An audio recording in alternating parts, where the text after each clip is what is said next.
This story is called Wombat Stew. It's written by Marcia K. Vaughan and Pamela Lofts. One day on the banks of a billabong, a very clever dingo caught a wombat and decided to make wombat stew, gooey, brewy, yummy, chewy wombat stew. Platypus came ambling up the bank. "G'day, Dingo," he said, snapping his bill. "What's all that water for?" "I'm brewing up a gooey, chewy stew with that fat wombat," replied Dingo with a toothy grin. "If you ask me," said Platypus, "the best thing for a gooey stew is mud. Big blops of billabong mud." "Plops of mud?" Dingo laughed.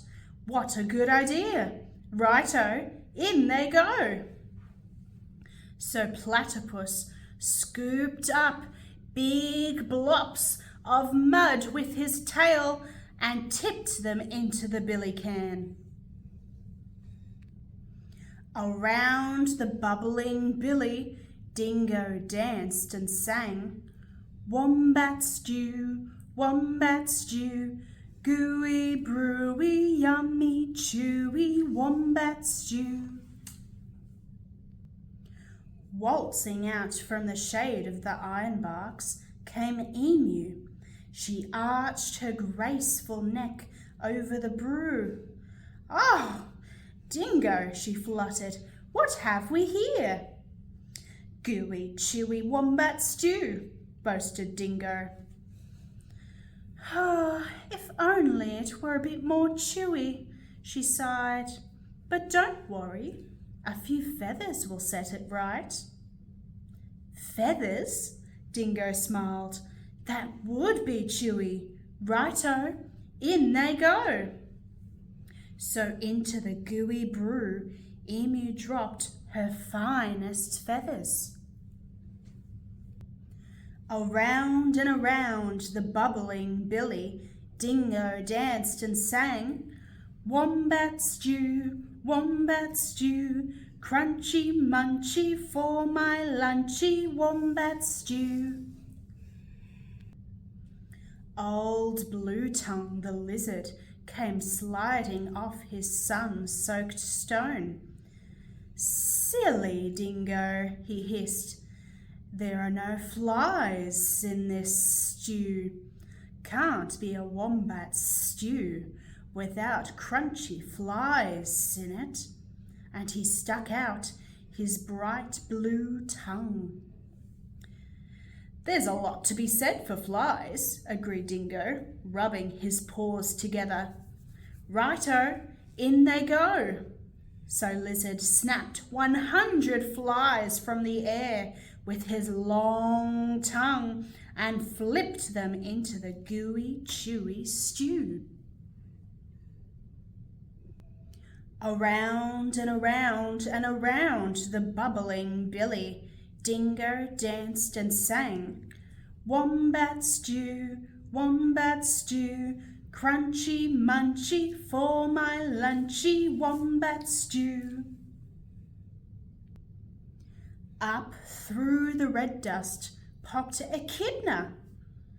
"Wait a bit, not so fast," he bristled, shaking the red dust from his quills. "Now I've been listening to all this advice, and take it from me, for a munchy stew you need slugs and bugs and creepy crawlies." Dingo wagged his tail. "Why, I should have thought of that. Righto, in they go. So Echidna dug up all sorts of creepy crawlies and dropped them into the gooey, chewy, crunchy stew. The very clever dingo stirred and stirred, all the while singing, "Wombat stew, wombat stew, hot and spicy, oh so nicey, wombat stew." Just then the sleepy-eyed koala climbed down the scribbly gum tree. "Oh, look here," he yawned. "Any bush cook knows you can't make a spicy stew without gum nuts." "Leave it to a koala to think of gum nuts." Dingo laughed and licked his whiskers. "Righto, in they go." And into the gooey, chewy, crunchy, munchy stew, Koala shook lots and lots of gum nuts. "Aha!" cried Dingo. "Now my stew is only missing one thing." "What's that?" asked the animals. "That fat wombat." "Wait! Stop! Hang on, Dingo. You can't put that wombat into the stew yet." "Why not?" "You haven't tasted it." "Righto, I'll taste it."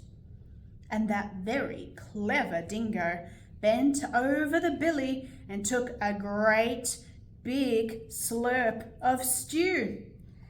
"Grafooey! I'm poisoned," he howled.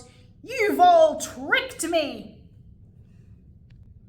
And he dashed away deep into the bush, never again to sing, "Wombat stew, wombat stew, gooey, brewy, yummy, chewy, wombat stew."